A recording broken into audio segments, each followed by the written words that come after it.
अस्सलामुअलैकुम नाज़रीन, मैं हूँ doctor Atif Ashraf, vlog on the way. आज मैं आपको लाहौर की एक नई नवीली रोड के मुतल्लिक बताऊंगा, जो कि निगरान वज़ीर आला पंजाब मोहसिन नकवी ने जो एक अच्छा काम उन्होंने किया, वो यही था कि उन्होंने लाहौर का जो रिंग रोड था, जहाँ पे आप रावी रोड से बाबू साबू तक जो कि बंद रोड था, उसको उन्होंने एक सिग्नल फ्री बना दिया है। अब आप आज़ादी चौक से जैसे रिंग रोड के ऊपर चढ़ते हैं और आप नॉन स्टॉप बाबू साबू तक पहुंच जाते हैं, और बाबू साबू से फिर आगे आप 10 मिनट में ठोकर पहुंच जाते हैं। तो ये जैसे कि आप देख रहे हैं, ये मीनार पाकिस्तान के हम बाहर वाली रोड से जा रहे हैं नियाज़ी इंटरचेंज की तरफ। तो इसमें इस व्लॉग ऑन द वे में आप रास्ता भी देखिएगा और रोड भी देखिएगा, लेकिन उसके साथ साथ मैं कुछ आपसे बात करना चाहूँगा। जो पाकिस्तान में जो ट्रैफिक का मिजाज है, वो कौम का पूरा मिजाज बताता है। लाइक जो ट्रैफिक पाकिस्तान में है ना, लाइक हमारे यहाँ जो लोग जिस तरह उन्हें जल्दी होती है ना हर काम में, तो आप इसका अंदाजा ट्रैफिक से लगा सकते हैं। सबसे पहले मैं बात करूँगा चिंची की। तो चिंची, वैसे तो मेरा मकसद किसी की रोजी पे लात मारना नहीं है, हर किसी को अल्लाह ताला ने रिस्क देना है, अल्लाह ताला सबकी रिस्क में बरकत डाले। लेकिन इसी आड़ में जो चिंची वाले जो बाकी ट्रैफिक वालों के नाक में दम करते हैं, वो अल्लाह की पनाह। चिंची वाले इस हद तक ये बेहिस लोग हैं कि ये आपका रास्ता रोक के खड़े हो जाते हैं, जहां मर्जी ब्रेक लगाई, और पीछे से आने वाला बेशक लगता है तो लगे, ने कोई परवाह नहीं है। लोगों के घरों के आगे, दरवाजों के आगे इन्होंने स्टॉप बना लिए हैं।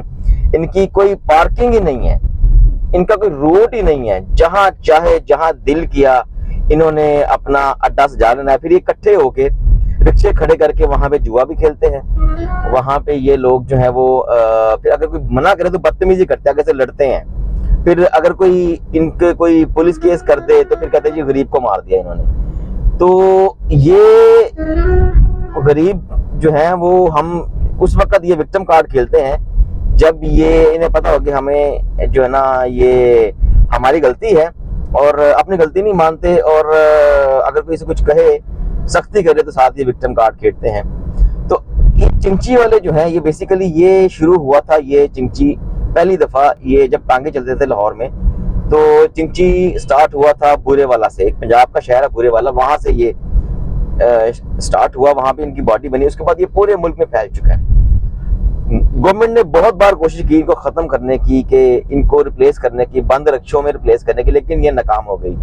और चूंकि बहुत सारे बेरोजगार जो लोग थे, बड़ा आसान है कि चिंची खरीदा, किस्तों पे लिया या किराए पे लिया, चलाया, और साथ ही जो है वो पैसे वो उनको आ जाते हैं, अच्छे पैसे आ जाते हैं। तो ये हुआ क्यों, पहले मैं ये बात करूंगा। असल में चिंची जो है, इससे पहले तकरीबन 90s की दहाई में लाहौर में पब्लिक ट्रांसपोर्ट चलती थी। हर किसी बस का अपना रूट था, वैगन का अपना रूट था। हर रूट के ऊपर तमाम वैगनें चलती थी, 11 नंबर 32 नंबर बसें चलती थी, जहाँ पे कोई जरूरत नहीं थी चिंची की, और पब्लिक ट्रांसपोर्ट पे लोग सफर करते थे, जो कि बहुत अच्छा सिस्टम था। उसके बाद हाँ, टांगे चलते थे। टांगे डेफिनेटली, जब घोड़े की जो फुजला होता है उससे रोड भी खराब होती है, और बाकी भी टेटनस की बीमारी भी फैलती है। लेकिन टांगों के बाद फिर उन्होंने स्टार्ट कर दिया जी, ये जब रिक्शे आए तो लोगों ने कहा जी अच्छा हुआ रिक्शे आ गए हैं, अब टांगे खत्म हो जाएंगे। लेकिन टांगे खत्म तो हो गए, लेकिन जो शाही सवारी खत्म होने के बाद जो ये सवारी आई है, जो आपको सामने नजर भी आ रही जाती हुई, इस 3 व्हीलर ने इस हद तक ट्रैफिक का निजाम बर्बाद कर दिया है कि अब लोग इनसे पनाह मांगते हैं। तो असल में जब पब्लिक ट्रांसपोर्ट चलती थी तो लोगों को मिलता था सवारी, हर जगह से वैगन का स्टॉप मिल जाता था। लेकिन अब लोग क्या करें, जब से ये मेट्रो बनी है, अब इस तरह दाएं तरफ मेट्रो चल रही है, जब से मेट्रो बनी है, स्पीडो बस के रूट लगाए हैं, लेकिन वो स्पीडो बस गली मोहल्लों में, अंदरून शहर के दूर दराज इलाकों तक नहीं जाती, वो मेन रोड्स के ऊपर रहती है। तो वो जो वैक्यूम है वो चिंची पूरे करते हैं। देखिए यहाँ पे देख रहे चिंची खड़े हैं सारे, तो वो वैक्यूम जब चिंची पूरे करते हैं तो फिर उसमें क्या होता है, फिर लोग जो मजबूर है, जिनके पास बाइक नहीं है, जिनके पास जो अफोर्ड नहीं करते उबर को या टैक्सी को या रिक्शे को, तो फिर वो सालम सवारी जो अफोर्ड नहीं करते, फिर इन चिंची का सहारा लेते हैं, फिर यहाँ बैठ के जाते हैं। जो कि ये गरीबों के लिए ठीक है, ये उनकी एक फैसिलिटी है। लेकिन ये 3 व्हीलर इतनी डेंजरस सवारी है, ये 3 व्हीलर जो चिंची रक्षा है ये अप्रूव्ड है ही नहीं। ये किसी तरह ट्रैफिक से किसी तरह लॉस के थ्रू अप्रूव्ड नहीं है, ना ये अप्रूव्ड है ना लोडर रक्षा अप्रूव्ड है। इनको लाइसेंस भी नहीं लगता, इनको नंबर भी नहीं लगता। लेकिन चूंकि ये मोटरसाइकिल है, उन्होंने पीछे बॉडी खुद देसी बना के सेट की हुई है और इससे कोई पूछने वाला ही नहीं है। इनके इलीगल सवारी है, इसको रोड पे लेके आना ही इलीगल है और लेकिन यहाँ पे खुली छूट दी गई है। देखिए नाजरीन, ये रिंग रोड स्टार्ट हो गई है, ये नॉन स्टॉप रिंग रोड है। अब ये तोड़ तक जाएगी, ठोकर तक, और आप देखेंगे बाबू साबू तक ये जो रिंग रोड है हम इसको लेके चलेंगे। बिल्कुल सिग्नल फ्री रोड बन गई है। अच्छा, तो अब ये जो गवर्नमेंट क्या कर सकती है इसमें चिंची को खत्म करने के लिए? गवर्नमेंट कम से कम अगर खत्म नहीं कर सकती ना, कम से कम इनके रूट मुतय्यन कर दे कि हर जगह पे चिंची वाले एक अप्रूव्ड रूट, जैसे वैगनों का रूट था, और इनके स्टाफ मुकर्रर करे। ये स्टाफ है, यहां से निकलेंगे और हर रिक्शा जिसको जिस रूट का नंबर लगा ना उस रूट तक जाएगा। तो ये अगर इस तरह भी कर लेगा ना तो ट्रैफिक के फ्लो में जो ये बर्बादी करते हैं ना उससे हमें हमारी जान छूट सकती है। लेकिन कभी यहाँ पे कोई प्लानिंग ही नहीं है। इतना ओवर पॉपुलेटेड पाकिस्तान हो गया है और आबादी बढ़ती जा रही है और लोग जिसका कुछ बस नहीं चलता गांव से आता है और ये चिंची लेके फिर वो भी इसी ट्रैफिक के अंदर शामिल हो जाता है। क्योंकि ठीक है रोजगार तो है, लेकिन इस रोजगार के साथ जो बाकी लोगों को अजियत होती है उस अजियत से जान छुड़ाने के लिए कोई रेगुलेट करने की जरूरत है इन चीजों को। अच्छा, अब ट्रैफिक की मैं बात करूं, ट्रैफिक किस तरह कौम का मिजाज बताती है।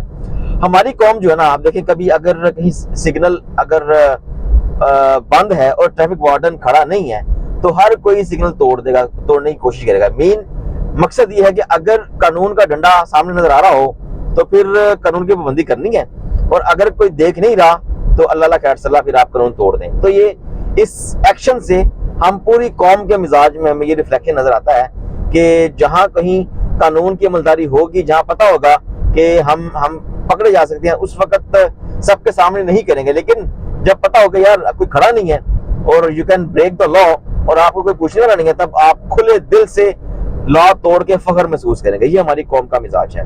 फिर रोड के ऊपर कोई आपको 1 इंच अपनी जगह नहीं देगा।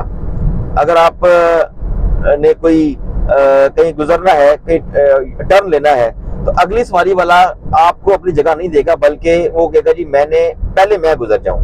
और इसी तरीके से अगर लेट्स सपोज इतनी जल्दबाज कौम है, अगर लेट्स सपोज कोई अगर सिग्नल बंद है और अचानक इशारा खुल गया है और आगे सबसे आगे वाला जो गाड़ी वाला है उससे नहीं पता चला इशारा खुल गया, तो उसका ध्यान कहीं और था, तो पीछे से हार्न पे हार्न बजना शुरू हो जाएंगे। सेकंड का ये इंतजार नहीं करेंगे कि भाई जल्दी करो, इशारा खुल के निकलो। तो इस तरह ये एक, और फिर वैसे तो हॉर्न देना वैसे ही मुअज़्ज़म मुआशरा में इंतहाई एक बदतहजीबी समझी जाती है, लेकिन यहाँ पे हार्न देना अपना हक समझा जाता है। बाज ट्रक वालों ने अपने ट्रकों के पीछे, बसों के पीछे लिखवाया होता है हार्न दो रास्ता लो, और ये जो है ना ये इनके मिजाज में ये अंदाजा ही नहीं है। नॉइज पोल्यूशन है और किस तरीके से आप हॉर्न देंगे अगले को, दुनिया में इसको गाली समझते हैं, लेकिन यहाँ पे हॉर्न देना हक समझा जा रहा होता है। ये देखिए ट्रॉली जा रही है यहाँ पे, अब ठीक है, अब ट्रॉली जो कि स्लो मूविंग बड़ी व्हीकल है, इसको तो मेन रोड पे आने नहीं चाहिए, और ये यहाँ पे आके लोडेड ट्रॉली आ रही है। यहाँ पे उतना कैपेसिटी नहीं होती जितना सामान लादा होता है, और अल्लाह खैर सलाह जा रहे होते हैं। और फिर उसके बाद देखें कि बड़ी बसों के लिए जो गवर्नमेंट ऑफ पाकिस्तान ने जो हाईवेज के ऊपर, मोटरवेज के ऊपर जो लेन मुख्तस की है, वो इंतहाई बाई लेन मुख्तस की है। इनके इंतहाई लेफ्ट में जा सकते हैं, लेकिन करते क्या है, ये बड़ी जो बसें हैं ये फास्ट लेन में चलते हैं और वहां पे कंफ्यूज करते हैं बाकी ट्रैफिक को भी कि किस लेन में रहना है। तो इस तरह हादसा भी हो सकते हैं, ये खदशा काफी हद तक बढ़ जाता है। उसके बाद अगर हम ट्रैफिक की मजीद बात करें तो यहाँ पे जो हमारे यहाँ एक कल्चर है सीट बेल्ट ना बांधने का, तो डेफिनेटली सीट बेल्ट ना बांधने के ऊपर चालान होता है, ट्रैफिक पुलिस चालान करती है। लेकिन यहाँ पे भी यही होता है कि जब तक आप देख रहे हैं कैमरा आपको मॉनिटर कर रहा है या ट्रैफिक वार्डन खड़े हैं, तब आप सीट बेल्ट बांध लेंगे, अदरवाइज फिर आप नहीं बांधेंगे, हालांकि आपकी अपनी सेफ्टी है। फिर हेलमेट का एक बड़ा इशू है। हेलमेट किसी को मोबाइल लेंगे, उस पर प्रोटेक्टर लगाएंगे, उसे सेफ करेंगे, लेकिन अपनी खोपड़ी की फिक्र ही नहीं है। सिर्फ इसलिए हेलमेट पहन दीजिए हमारा चालान ना हो जाए, अपनी सेफ्टी सेकंड प्रायोरिटी है। तो हमारी ट्रैफिक पुलिस भी माशाल्लाह से उसका जो काम है ट्रैफिक के फ्लो को मेंटेन करना, तो वो फ्लो मेंटेन नहीं करती, बल्कि वो करती क्या है कि जो हंट करती है, वो शिकार पकड़ती है नाके लगा के, जहां पे जिन लोगों ने हेलमेट नहीं पहना उनको पकड़ो, उनका 2-2 हजार रुपए चालान करो और रेवेन्यू जनरेट करो। हालांकि दुनिया में, पाकिस्तान छोड़ के दुनिया में कहीं ऐसा नहीं होता कि ट्रैफिक पुलिस का काम हो रेवेन्यू जनरेट करना। यहाँ पे मुबैना तौर पर क्या होता है कि उन्हें एक कोटा असाइन किया जाता है, आपने हर महीने इतने चालान करने हैं, इतना रेवेन्यू जनरेट करना है हर वार्डन को, और वो उतना कोटा अपना पूरा करता है, यानी कि जबरदस्त चालान करने हैं। और ऐसे भी वाकयात हैं, मैंने ऐसे भी वाकयात देखे हैं कि ट्रैफिक वाले ट्रैफिक नहीं खोल रहे, ट्रैफिक जाम हुई पड़ी है, लेकिन वो जाम क्यों हुई है, उनके अपने नाके की वजह से जाम हुई पड़ी है। क्यों? उन्होंने नाका लगा के चालान कर रहे हैं हेलमेट ना पहनने वालों को। ओ भाई, तुम्हारी असल जिम्मेदारी ट्रैफिक जाम होने से बचाना है, ट्रैफिक के फ्लो को मेंटेन करना है। तुम खुद ट्रैफिक जाम करके बैरियर लगा के, नाके लगा के, और मछलियों की तरह पकड़े हो उन लोगों को जिन्होंने हेलमेट नहीं पहना हुआ। तो ये हमारी यहाँ पे जो एक छाप है ना कॉलोनियलिज्म की, जिस तरह पुलिस को ट्रेन किया गया था आवाम को कंट्रोल करने में, ऐसे ही जो पुलिस है अभी भी वही कौम का मिजाज है, उसी तरीके से कंट्रोल हो रही है जैसे अंग्रेज ने कंट्रोल किया था। अब इसमें आप देख रहे हैं ये रिंग रोड चल रही है, अभी तक आपको कोई सिग्नल नजर नहीं आया, और ये पहले ये बंद रोड था, यहाँ पे आपको हर तरह की ट्रैफिक नजर आती थी, चिंची मोटरसाइकिल अब भी नजर आ रही है। जिसकी वजह ये है कि अभी ये टोल टैक्स आगे टोल प्लाजा आगे बन रहा है। जब ये टोल प्लाजा बन जाएगा तो फिर इस ट्रैफिक को मोटरसाइकिलें, चिंची और बाकी जो टांगे वगैरह हैं, साइकिलें वगैरह हैं, रेडियां, वो यहाँ से नहीं गुजर पाएंगे जैसे मोटरवे पे होता है। और उनके लिए नीचे एक अलग से रोड है, सर्विस रोड दोनों तरफ इस रिंग रोड के। वो सर्विस रोड वैसे ही उन्होंने दोबारा से रीबिल्ड की है ताकि जो बाकी नॉर्मल ट्रैफिक है वो नीचे से गुजर सके। और इसके बाद जब टोल प्लाजा, जो मैं आपको दिखाता हूँ, और इसके एंड के ऊपर एक टोल प्लाजा भी अंडर कंस्ट्रक्शन है, वो होपफुली कि चंद दिनों तक बन जाएगा, फिर यहाँ पे टोल दे के आप यहाँ पे जा सकेंगे। अब यहाँ पे टोल का भी एक अलग ही कहानी है पाकिस्तान के अंदर। रिंग रोड का टोल जो टैक्स है वो बढ़ते बढ़ते बढ़ते बढ़ते अब तकरीबन 70 रुपए तक पहुंच गया, तो 65 या गालबन 70 रुपए तक है। यानी आप हर जगह पे टैक्स दे रहे हैं, टोल टैक्स भी दे रहे हैं आप। ये देखें नाज़रीन, ये टोल प्लाजा बन भी गया है यहाँ पे, ये लोग ट्रैफिक यहाँ पे आ रही है, और ये देखें ये एंड पे आने वाली रोड के ऊपर टोल प्लाजा बन चुका है, लेकिन अभी वहां पे लोग बैठे नहीं है। तो आप टैक्स भी दें, आप टोल टैक्स भी दें, आप हर तरह का टैक्स दें, आप इनकम टैक्स भी दें, आप सेल्स टैक्स भी दें, आप इनडायरेक्ट टैक्स भी दें, हर चीज के ऊपर टैक्स दें, फिर भी हम गरीब हैं। यानी कि दुनिया में अब देखें कि इनडायरेक्ट टैक्स इतना बड़ा जुल्म है। इस्लामी कवानीन के मुताबिक जो शरई लॉ है, जो शरीयत हमें कहती है कि आप ज़कात अमीरों से लें और गरीबों में खर्च करें, लेकिन यहाँ पे उल्टा हिसाब है। यहाँ पे ज़कात आप गरीबों से लेके अमीरों में खर्च की जा रही है। जितना टैक्स इकट्ठा होता है वो सब इनकी अय्याशियों के लिए, अशराफिया की अय्याशियों के लिए लगता है। और इनडायरेक्ट टैक्स तो जुल्म है ना, यानी कि आप एक गरीब आदमी जिसे पेट्रोल डला है 1 लीटर 270 रुपए का, उस बेचारे ने उस पर 70 रुपए टैक्स दिया है सिर्फ उसके ऊपर, यानी उस बेचारे ने भी टैक्स दिया है जो गरीब दिहाड़ीदार तबका है, तो उसके ऊपर तो टैक्स लगना नहीं चाहिए। लेकिन यहाँ पे क्या, यहाँ पे वो सरफ खरीद रहा है टैक्स दे रहा है, ब्रेड खरीद रहा है टैक्स दे रहा है, दूध खरीद रहा है टैक्स दे रहा है, हर चीज पे वो टैक्स दे रहा है। फिर वो इनकम टैक्स भी दे रहा है अगर सैलरीड पर्सन है, तनख्वाहदार तबका है, फिर वो सेल्स टैक्स, फिर बिलों के अंदर टैक्स। तो लेकिन इसका रेवेन्यू, इसका रिटर्न क्या मिल रहा है आपको? आपको रिटर्न ये मिल रहा है कि ना ही आपके पास आप अपने बच्चे को सरकारी स्कूल में भेजते हैं, ना ही सरकारी अस्पताल से इलाज करवाते हैं, ना ही आप अपनी सिक्योरिटी के लिए आप सिक्योरिटी गार्ड रखते हैं। और रियासत के जो इदारे जो हमारे टैक्स के ऊपर हमारे लिए सर्विस प्रोवाइड करने के लिए बैठे हुए हैं, वो तकरीबन काफी हद तक फेल हो चुके हैं, और आवाम जो है वो खमेजा भुगत रही है। अब ये देखें, ये रिंग रोड खत्म हुई और यहाँ से अब बोबो साबू मोटरवे स्टार्ट हो रही है, और इसके बाद फिर ये मोटरवे ठोकर तक जाएगी। तो नाज़रीन, यही जो हमारी कौम का मिजाज है ट्रैफिक की मामले के ऊपर, यही रिफ्लेक्शन हमें हर तरह नजर आता है। और बस ट्रैफिक, अगर जिन मौजूद मुल्कों में ट्रैफिक की रवानी है, वहां पे आप देख रहे हैं कि वहां पे कानून काम करता है, लोग उस पर अमल दरामद भी करते हैं। और जिस तरह आप देखें, अगर पाकिस्तान से कोई लोग बाहर जाते हैं तो वो भी फिर जाके वहां पे उनके लॉज को वैसे ही फॉलो करते हैं जिस तरह बाकी वहां के लोग करते हैं। तो मकसद ये लॉ को फॉलो करना नहीं है। हमारी कौम अगर कानून का डंडा सब पे बराबर चलना शुरू हो जाए ना, तो हर कोई कानून की पाबंदी करेगा। आप देखें, ट्रैफिक लॉस की बात कर लूं, इसे आप देख लें कि अमीर और गरीब के तबके की तकसीम जो है ना, ये आपको ट्रैफिक कानून से ही मिल जाती है।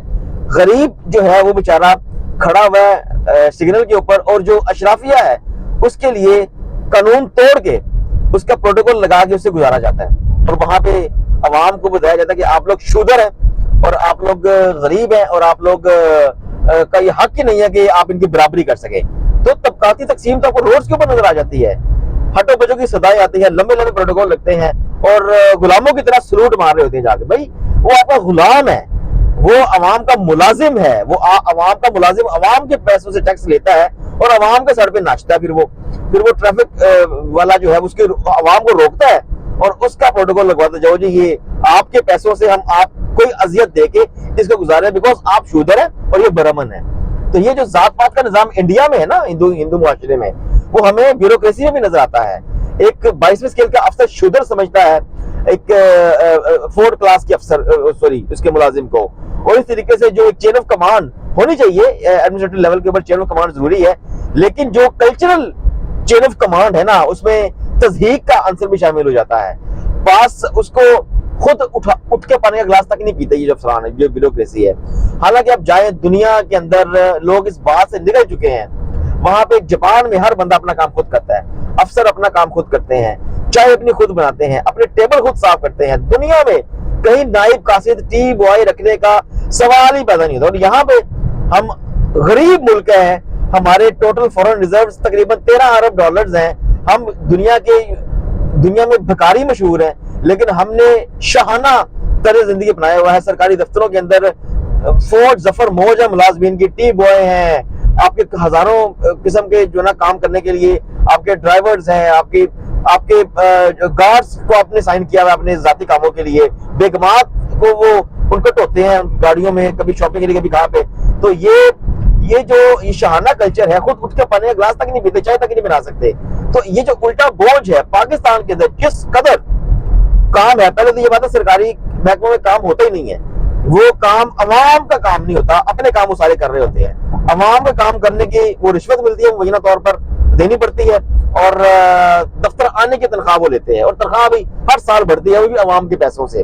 और जब इनका परफॉर्मेंस देखे तो 0/0/0, और देखे इतनी ज्यादा हायरिंग कर ली हुई है जितनी जरूरत ही नहीं है। पाकिस्तान के तमाम महकमों की जो ब्यूरोक्रेसी है, जो सरकारी मुलाजमीन है, अगर उनकी तादाद आधी कर दी जाए, बाकी आधे लोगों को निकाल दिया जाए ना, तो आपके मुल्क का निजाम फिर भी चल सकता है।